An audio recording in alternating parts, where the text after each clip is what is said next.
Somewhere right now, someone is lying awake at 3 in the morning, running the numbers on their own life. The job, the body, the relationship, the bank account, the face in the mirror. And somewhere in that quiet, exhausted calculation, a single thought keeps surfacing. If I could just fix this one thing, everything would finally be okay. You have had that thought. Almost everyone has. It is one of the most universal experiences a human being can have, and it is also, according to nearly every serious study on well-being ever conducted, a trap. Here is the strange part. For over 2,000 years, some of the smartest humans who ever lived have been obsessed with a single, quiet question. What would it actually take to build a perfect life? Not a good life, not a decent life, a perfect one. Philosophers built entire systems around it. Religions promised it in the next world because they could not deliver it in this one. Modern science has poured billions of dollars into laboratories trying to measure it, quantify it, and manufacture it. And after all of that effort, after all of those brilliant minds, we are about to walk through evidence that suggests something unsettling. The perfect life, as most people imagine it, may not just be difficult to reach. It may be mathematically, psychologically, and philosophically impossible. And the people who get closest to real fulfillment are usually the ones who stop chasing it. This is not going to be a lecture about gratitude journals or cold showers. This is an investigation. We are going to look at the research, the failed utopias, the psychology of desire, the ancient philosophies that predicted all of this thousands of years before neuroscience caught up, and the strange, quiet answer that keeps appearing at the end of every single path. Stay with this, because by the end, you will understand why some of the most successful, most beautiful, most seemingly complete lives in human history have ended in the exact same emptiness as the ones that had nothing at all. And you will understand what to do instead. Let's start with a simple exercise. Picture your perfect life. Take a second, really picture it. For most people, an image appears almost instantly. A certain income, a certain body, a certain partner, a certain house, a certain career, a certain level of respect from other people. Notice something about that image. It is now, here is the first crack in the idea. Ask yourself what happens the day after you arrive there. Because psychologists have actually studied this, and the answer is almost never what people expect. In the late 1970s, a group of researchers ran one of the most quoted studies in the history of happiness science. They compared two groups of people who seemed, on paper, to represent opposite extremes of human fortune. One group had recently won large sums of money in the lottery. The other group had recently become paralyzed after severe accidents. Common sense says these two groups should have wildly different levels of happiness. One should be soaring, one should be devastated. But when researchers measured their reported day-to-day happiness months later, something strange happened. The lottery winners were not dramatically happier than average people.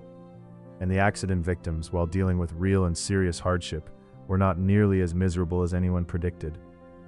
Both groups had drifted back toward roughly the same emotional baseline they had before the event that was supposed to change everything. This phenomenon eventually got a name. Scientists call it hedonic adaptation, and you have probably heard the more casual version, the hedonic treadmill. It describes the tendency of human beings to return to a stable level of happiness, regardless of what happens to them, good or bad. Get the new house, get the promotion, get the relationship. For a while your happiness spikes, and then quietly, without your permission, it settles back down to roughly where it started. Not because you are broken, because this is how the human brain is built. Think about why that might be.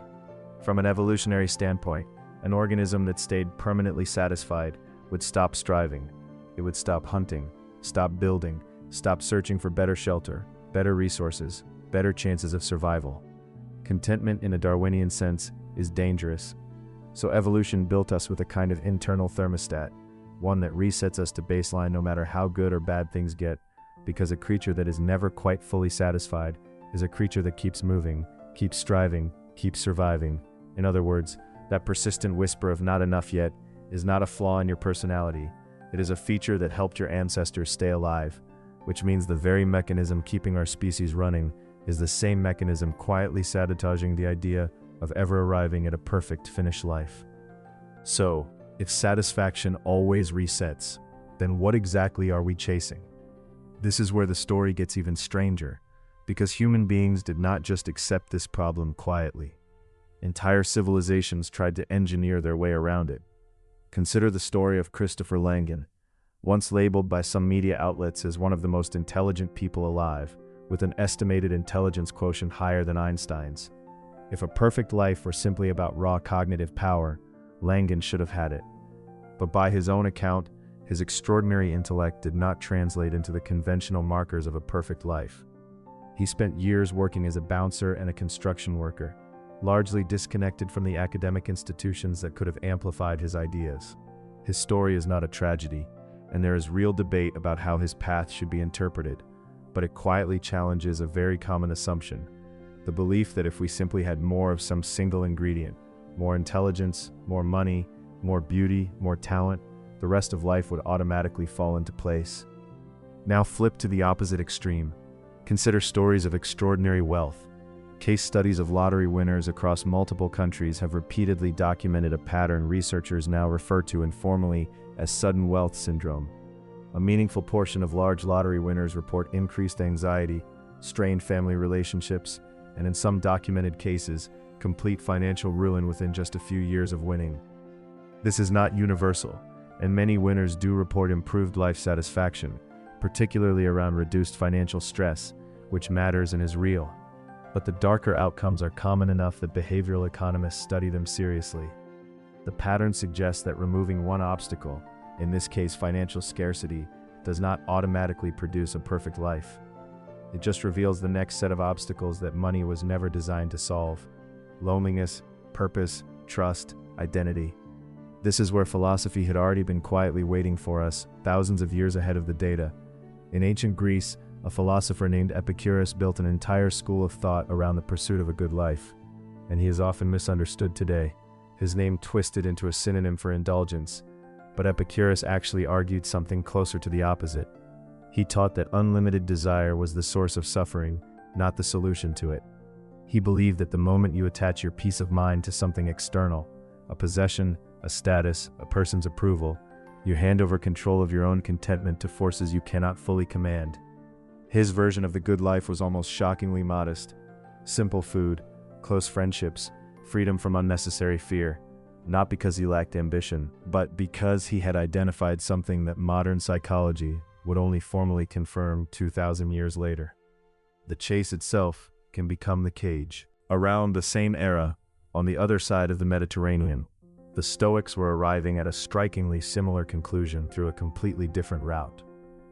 Philosophers like Epicurus, who himself was born into slavery, and later Marcus Aurelius, one of the most powerful men in the ancient world, both arrived at the same core insight from opposite ends of the social hierarchy.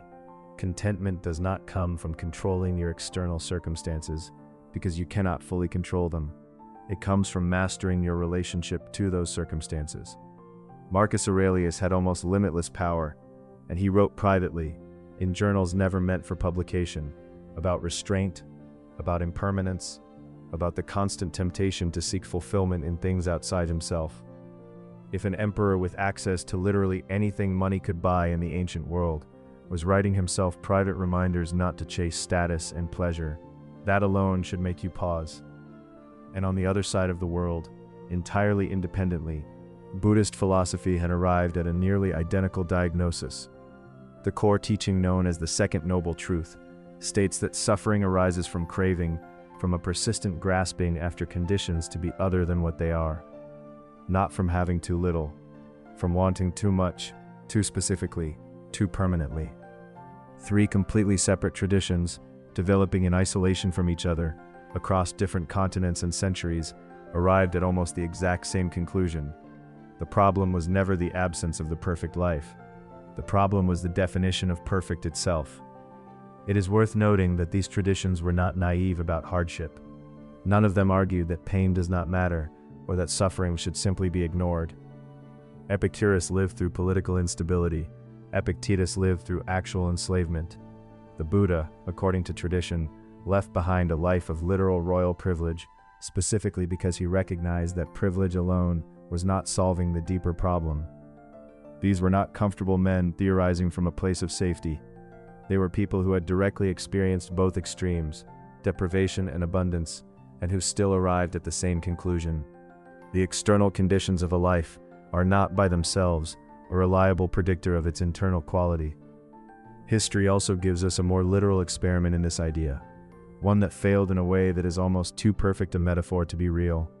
In the early 1990s, a team of scientists constructed an enormous sealed structure in the Arizona desert called Biosphere 2, designed to be a fully self-sufficient replica of Earth's ecosystem, complete with a rainforest, an ocean, a desert, and farmland, all enclosed under glass.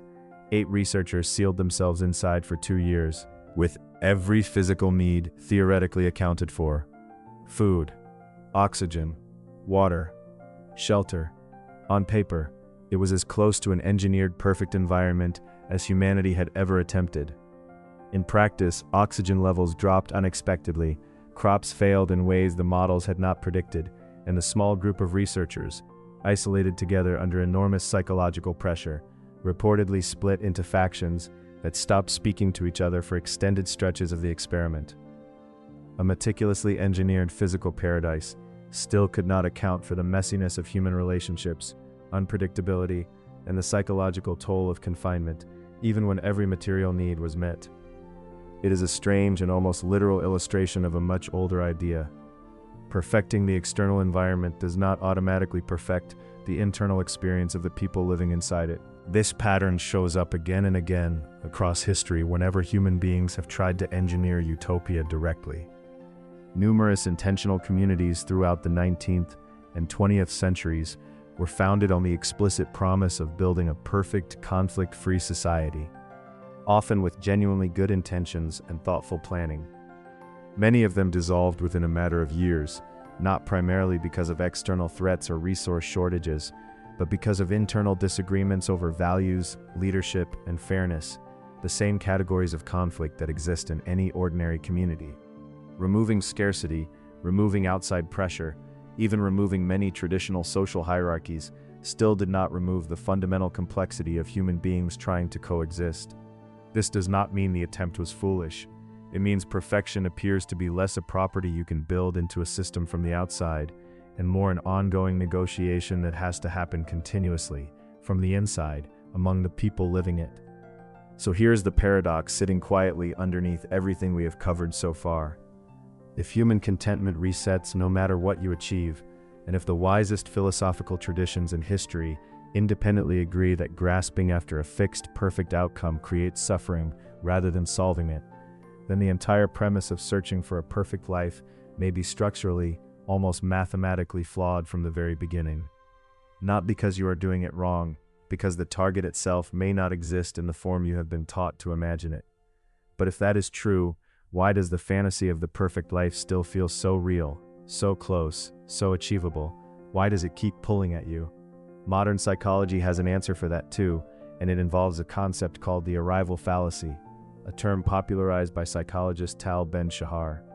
The arrival fallacy describes the mistaken belief that reaching a particular goal will produce a permanent state of happiness. Researchers studying this have found that people consistently overestimate how much a future achievement will affect their long-term emotional state, a bias known more broadly as effective forecasting error. You are quite literally wired to believe that the next milestone will be the one that finally satisfies you, even though your own past experience should have already taught you otherwise. Think back to something you desperately wanted 5 years ago, something you were sure would change everything. Did it? For most people, honestly, the answer is complicated. It changed something. It rarely changed everything. This is not an argument for giving up on goals. That would be its own kind of trap, a passive resignation disguised as wisdom. The research actually shows something more nuanced and honestly more hopeful. Psychologists Edward Deci and Richard Ryan spent decades developing what is now called self-determination theory, one of the most rigorously tested frameworks in all of positive psychology. Their research consistently identifies 3 core ingredients that predict genuine, sustained well-being, far more reliably than income, status, or achievement ever do. Autonomy, the sense that your choices are genuinely your own. Competence, the sense that you are capable and growing. And relatedness, the sense of being meaningfully connected to other people. Notice what is missing from that list. Perfection is not on it. Arrival is not on it. A finish line is not on it. The things that actually predict a well-lived life are ongoing processes, not final destinations. This reframes the entire question we started with. The perfect life was never going to be a place you arrive at and then simply stay. It was always going to have to be something closer to a direction you keep walking in. Now let's talk about the darker evidence, because this deserves honesty, not a tidy inspirational bow. Throughout history, some of the people who appeared to have achieved the most complete versions of external success have experienced the deepest internal collapse. This is not a coincidence, and researchers who study high achievers have documented it extensively. There is a well-known pattern sometimes called arrival fallacy collapse, where individuals who spend years, sometimes decades, oriented entirely around a single external goal, a title, a record, a fortune, a level of fame, report a profound and disorienting emptiness once that goal is finally achieved. The mountain they climbed for so long simply becomes the ground they now stand on, and there is no next mountain automatically waiting to give their life structure. Athletes have described this after winning championships they trained their entire lives for. Entrepreneurs have described it after finally selling the company they poured a decade into building. The achievement was real. The emptiness that sometimes follows it is also real, and it happens precisely because the goal was treated as a destination rather than as one part of an ongoing identity. This should not make you afraid of ambition. It should make you suspicious of any ambition that promises a permanent finish line. So where does that leave us? If the fixed, permanent, perfect life is not just difficult, but structurally implausible, what should you actually be building toward instead? This is where several very different fields, psychology, philosophy, and even certain branches of complexity science, start to converge on something surprisingly consistent. Psychologist Mihai Csikszentmihalyi spent his career studying what he called flow, a mental state in which people become so absorbed in a challenging, meaningful activity that they lose track of time and self-consciousness entirely. His research, drawn from thousands of interviews across dozens of cultures and professions, found something remarkable. The people who reported the highest levels of genuine life satisfaction were not the people with the fewest problems or the most comfort. They were the people who regularly engaged with challenges slightly beyond their current ability, in pursuit of something they found meaningful. Difficulty, in the right dose, aimed at the right target, does not subtract from a well-lived life. It is one of the primary ingredients of it. This connects to something researchers call the hedonic paradox. Chase pleasure directly as an end in itself, and it tends to slip away from you, precisely because pleasure was never designed by evolution to be a permanent state, only a temporary signal. But chase meaning, chase mastery, chase connection, and pleasure tends to arrive as a byproduct, almost as a side effect of a life oriented around something larger than immediate comfort. Viktor Frankl, a psychiatrist who survived multiple concentration camps during the Holocaust, built an entire school of psychological thought around this exact observation. He noticed that among prisoners enduring identical horrific conditions, the ones who maintained some sense of purpose, whether that was a person to reunite with, a piece of unfinished work, or simply a reason to keep witnessing what was happening, were measurably more likely to survive and to maintain their psychological integrity. His conclusion, published afterward in a book that has since sold millions of copies worldwide, was startling in its simplicity. Human beings do not primarily need pleasure or comfort. They need meaning, and meaning, unlike pleasure, does not fade the moment you achieve it. It can be renewed indefinitely because it is never finished. There is a related body of research worth pausing on here because it complicates the picture in an honest way rather than a comfortable one. Psychologist Angela Duckworth's research on what she calls grit, defined as sustained passion and perseverance toward long-term goals, found that this quality predicted success and satisfaction across a surprising range of domains, from military academy dropout rates to national spelling competitions. On the surface, this might sound like it contradicts everything said so far about letting go of fixed outcomes. It does not. The distinguishing factor in Duckworth's research was not the specific outcome someone was chasing, but whether the pursuit itself was connected to a stable sense of personal meaning, rather than an external measure of status. People with high grit were not obsessed with a finish line. They were committed to a direction, and they treated setbacks as information rather than as verdicts on their worth. This is a subtle but important distinction. Wanting to improve is not the same as demanding perfection. One is a relationship with growth. The other is a relationship with anxiety wearing the costume of ambition. There is also a physiological layer to all of this that deserves mention, because the brain itself seems built around this same principle. Neuroscientists studying dopamine, often mislabeled simply as the brain's pleasure chemical, have found something more precise and honestly more interesting. Dopamine appears to spike not primarily at the moment of reward itself, but in anticipation of a reward, and especially in response to reward that is uncertain or slightly unpredictable. Research using primate models, later supported by human neuroimaging studies, has shown that dopamine signaling is deeply tied to the gap between expectation and outcome, not simply to the outcome alone. In plain terms, your brain is not actually built to reward you for arriving. It is built to reward you for approaching. This is not a design flaw. It is the same underlying mechanism as hedonic adaptation, showing up again at the level of individual brain chemistry. The forward motion is where the felt reward actually lives, far more than the static endpoint most people assume they are chasing.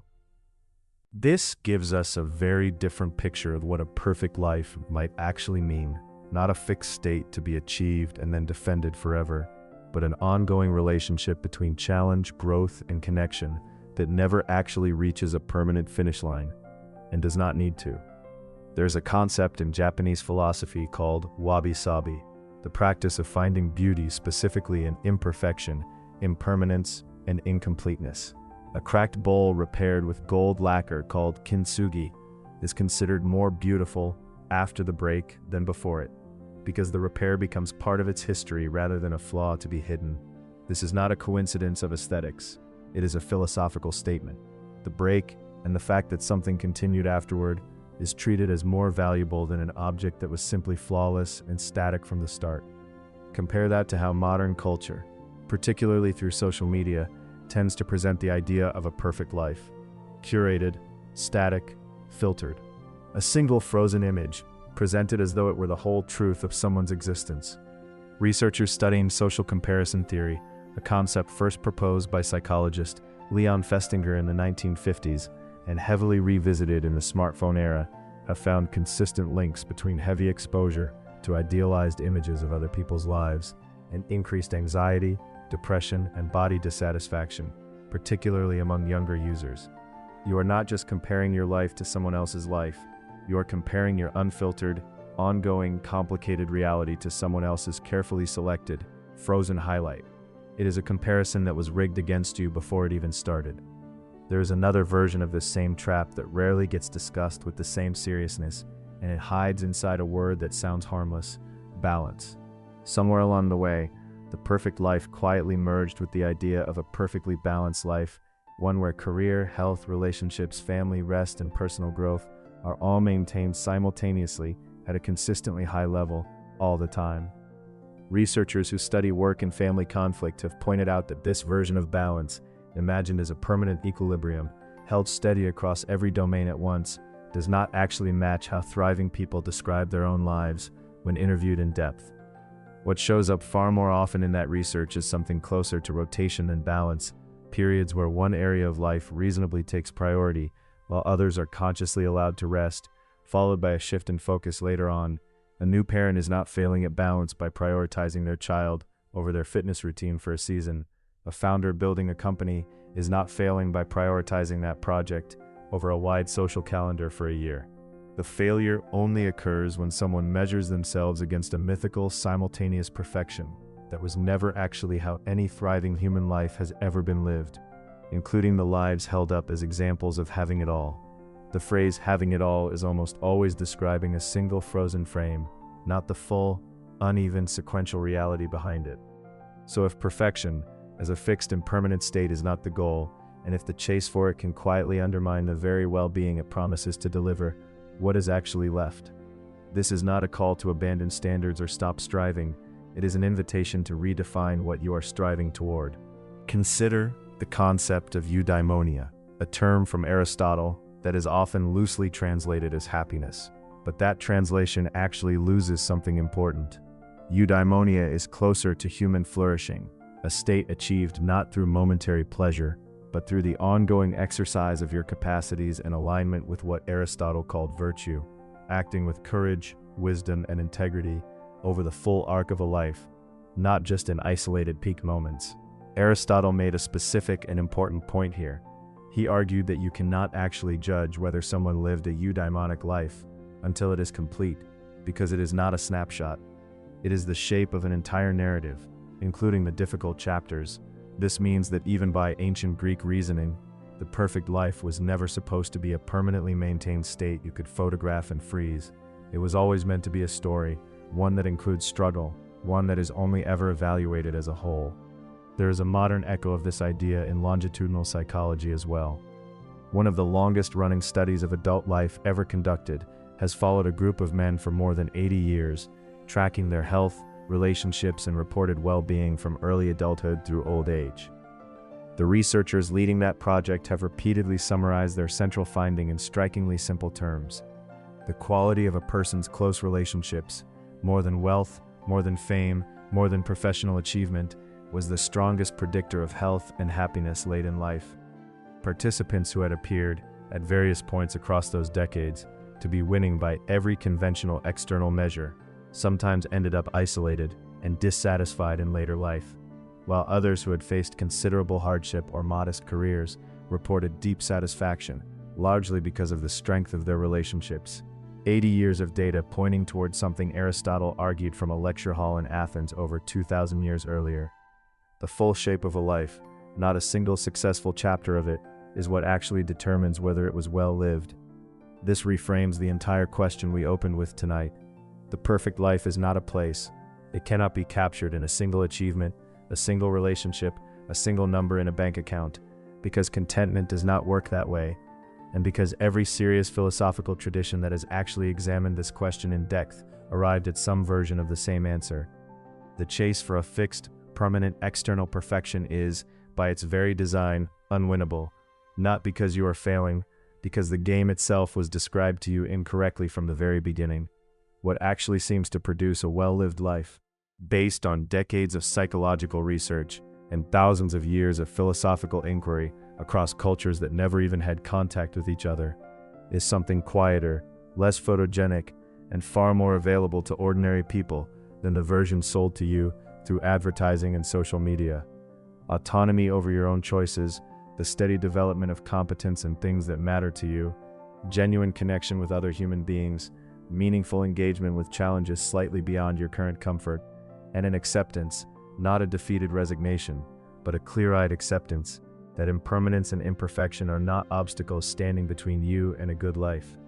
They are the actual material a good life is built from. None of this means comfort is meaningless, or that ambition should be abandoned, or that you should stop wanting things to get better. It means the finish line you have been picturing your whole life may never have existed in the form you imagined. And the strange, quiet relief hidden inside that fact is this: you were never actually failing to reach the perfect life. You were chasing a definition of perfection that was never built to be reached by anyone, in any century, in any culture, under any conditions.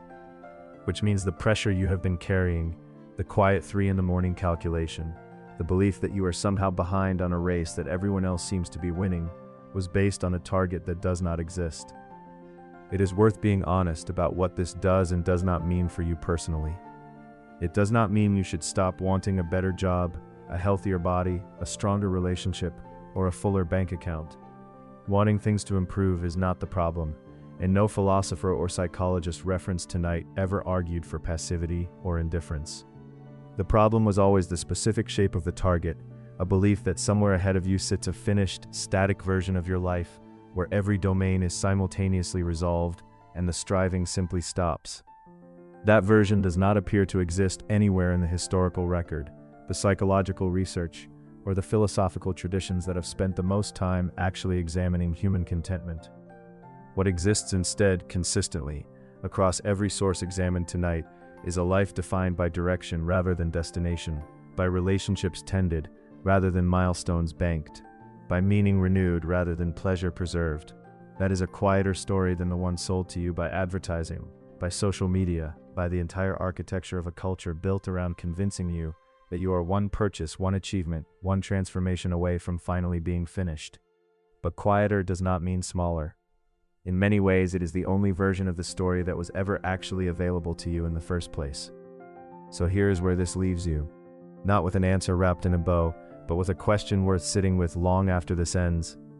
If perfection was never the point, and the chase itself has been quietly reshaping how you see your own life this entire time, what would you actually build, right now, today, if you finally stopped waiting to arrive?